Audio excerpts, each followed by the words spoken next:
1 नवंबर को मध्य प्रदेश का स्थापना दिवस इस बार धूमधाम से मनाया जाएगा।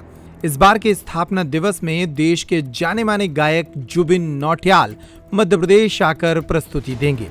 मध्य प्रदेश के मुख्यमंत्री डॉक्टर मोहन यादव ने इसकी जानकारी देते हुए बताया कि इस वर्ष के स्थापना दिवस को सरकार और भव्यता के साथ मनाएगी।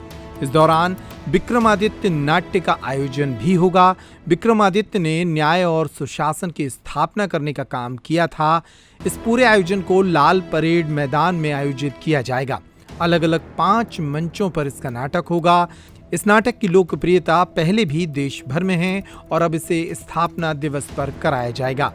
मध्य प्रदेश के मुख्यमंत्री डॉक्टर मोहन यादव ने प्रधानमंत्री नरेंद्र मोदी की मन की बात को सुनते हुए भोपाल में ये बात कही। भारत के अंदर एक प्रधानमंत्री के दृष्टिकोण से सकारात्मक ऊर्जा की धारा का प्रवाह प्रारंभ किया। जीवन के अलग अलग क्षेत्रों में इतना बड़ा देश और इतनी विविधता में मन की बात के माध्यम से वो लघु भारत अपने सामने उपस्थित कर देते हैं। उत्तर दक्षिण पूर्व पश्चिम भारत के विविध प्रांतों में क्या क्या चल रहा है और क्या क्या चलना चाहिए, किन किन बातों से प्रेरणा लेना चाहिए, भविष्य के कौन से जवाबदारी वाले विषय सामने आ सकते हैं और उनमें हमारी भूमिका क्या होगी। इतना अच्छा लगता है कि क्रिकेट खेलने वाले बच्चे भी संस्कृत भाषा देव भाषा के माध्यम से वो अपने भाव का अभिव्यक्ति और भाषा का उपयोग कर रहे हैं। न केवल क्रिकेट संस्कृत में गीत भी तो देव भाषा को बढ़ाने का मुद्दा हो।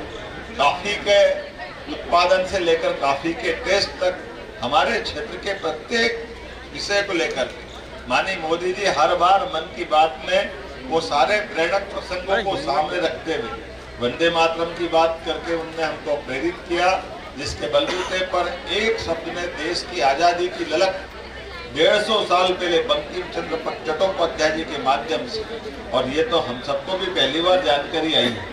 गुरुदेव रविंद्रनाथ टैगोर ने अपने स्वर से उसको गायन भी करके ये अद्वितीय उपलब्धि हम सबके सामने दी थी। और उसी के साथ साथ जब केवड़िया धाम में माननीय प्रधानमंत्री जी ने तत्कालीन उप प्रधानमंत्री स्वर्गीय वल्लभ भाई पटेल को स्मरण करते हुए जो 11 हमारा अपने 31 अक्टूबर से 15 दिन का अभियान पूरे देश के विविध राज्यों के द्वारा माननीय वल्लभ भाई पटेल को स्मरण करने के लिए वो एक भारत श्रेष्ठ भारत के अभियान के अंतर्गत सारे कार्यक्रम होने वाले हैं। 11 नवंबर को मध्य प्रदेश सरकार की ओर से भी हम लोग भी गुजरात जाने वाले और अपने सांस्कृतिक कार्यक्रम में स्वयं वहाँ जाने वाला हूँ और उस समय के माननीय तत्कालीन प्रधानमंत्री के योगदान को नमन करते हुए केवड़िया धाम पर्यटन का कैसा सुंदर केंद्र बना, ऐसे टूरिज्म से लोगों को रोजगार मिले, सांस्कृतिक धारा बढ़े और हमारा देश के साथ बाकी राज्यों के साथ आत्मीय संबंध बने, ऐसे कई प्रयोग माननीय मोदी जी ने चलाए हैं। लेकिन आज से तो छठ मैया का आनंद है। बिहार सहित पूरा देश हमारे ये त्योहार दिवाली के बाद कितने प्रकार से आनंद देते हैं इसका एहसास होता है। और छठ मैया के माध्यम से अपने उस भारतीय परिवार परंपरा में माताएं बहनें निराहार होकर के अपने सुहाग की, अपने परिवार की, सबकी सदिच्छा शुभेच्छा, उनके जीवन की लंबी आयु होने की कामना करते हुए पारिवारिक भारतीय संस्कार की धारा और मसाल प्रज्वलित करती है। मेरी अपनी ओर से छठ पर्व के इस अवसर पर भी सभी को बधाई, बहुत बहुत धन्यवाद। और ये स्कूल के मुझे ये मालूम बाद में पड़ा, आने का मेरे पहले तय हो गया था। रघुवंशी जी ने एक खास बात बताई, मुझे नहीं मालूम था कि ये पटवाजी के जमाने से, जोशी जी पटवाजी के जमाने से, कि जहाँ भोपाल में ये ऐसा जगह है जहाँ हर एक मुख्यमंत्री अपनी उपस्थिति दर्ज कराता है। मुझे 2 साल में इस स्थान की ये नई एक कहानी मालूम पड़ी। तो एक तरह से आपके यहाँ इस स्कूल में मुख्यमंत्री का आना का क्रम जारी है, मैं आपको भी बधाई देता हूँ। और ये स्कूल ने अपनी एक साख बनाई है सबके बीच शिक्षा की धारा के साथ भविष्य की पीढ़ी को लेके चलने का ये जो संकल्प है, ये मन की बात को और सार्थक करता है। मैं आपके माध्यम से मोदी जी को भी धन्यवाद देता हूं, उनके निमित्त हमारा भोपाल के अलग अलग क्षेत्रों में, और रविंद्र यति जी को भी धन्यवाद देता हूं, आशीष जी और भगवान दास जी को, जो हमारी मन की बात के इस आयोजन में कहीं न कहीं जब भी मौका पड़ता अगर मैं भोपाल में हूँ तो वो ऐसे कार्यक्रम में जोड़कर, पिछली बार हम जगदीशपुर में शामिल हुए। जगदीशपुर ये अद्भुत स्थान, भोपाल की पूर्व राजधानी भोपाल रियासत, वो जगदीशपुर है, तत्कालीन समय में इस्लामपुर कहते थे, लेकिन अद्भुत बनावा है वहाँ का टूरिज्म और हेरिटेज, वाकई हम सबको आकर्षित करता है। अगली बार कभी मौका मिले तो आप भी सब जरूर जाइएगा।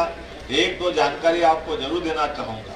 1 नवंबर को हमारा मध्य प्रदेश का स्थापना दिवस है और इस बार 1 नवंबर पर जुबिन नौटियाल का भी एक कार्यक्रम हम करने वाले लाल परेड ग्राउंड पे, और उससे बढ़कर सम्राट विक्रमादित्य का महानाट्य का मंचन भी भोपाल में होने वाला है 2 और 3 नवंबर को।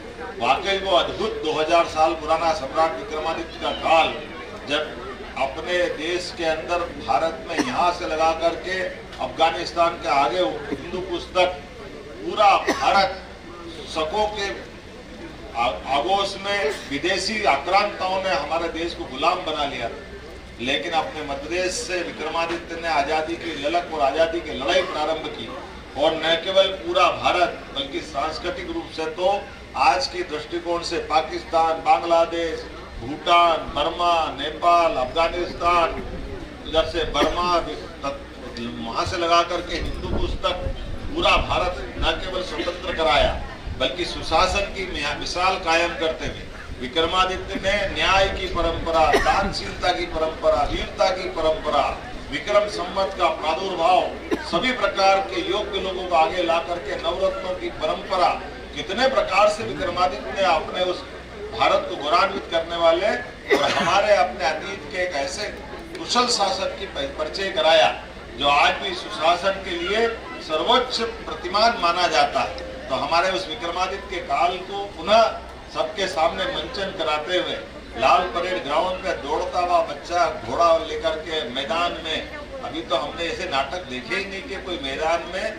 प्रत्यक्ष घोड़ा लेकर के दौड़ता हुआ आए और सामने आमने सामने का युद्ध हो, तलवारें चल रही है, भाले, हाथी, घोड़े, ऊंट सब मैदान में आकर, और रथ से महारानी उतर रही है। कई अलग अलग प्रकार के 5 मंचों पे जब नाटक होता है तो ऐसा लगता है इधर देखो, इधर देखो, इधर देखो, ऐसा मंच इतना बड़ा भारी जो आमतौर पर 25-50 फीट के मंच पे हमको देखने की आदत होती है। भोपाल में वो उस युग को पुनः जीवंत करने का प्रयास करेंगे जब विक्रमादित्य के जन्म से लेकर के राज्य रोहण तक की उनकी सारी गाथाओं को एक बार फिर अपनी आंखों के सामने देखने का यह अद्वितीय मौका है। आइए हम सब 1, 2, 3 तारीख के तीनों प्रदेश स्तरीय कार्यक्रम में सब शामिल हो। विक्रमादित्य मंच के लिए मैं यहाँ के पार्षद, विधायक सबसे भी कहूँगा उसके पास वगैरह मिलेंगे तो थोड़ा योग्य प्रकार से पास पहुँचाना, और हम सब दूर से बहुत अच्छे आनंद से देखेंगे। पास नाम है लेकिन आनंद सबको लेना है, हम सब मिल करके उस आनंद में शामिल होंगे। निमंत्रण देते हुए मेरी बात समाप्त करता हूँ। बहुत बहुत धन्यवाद। भारत माता की जय।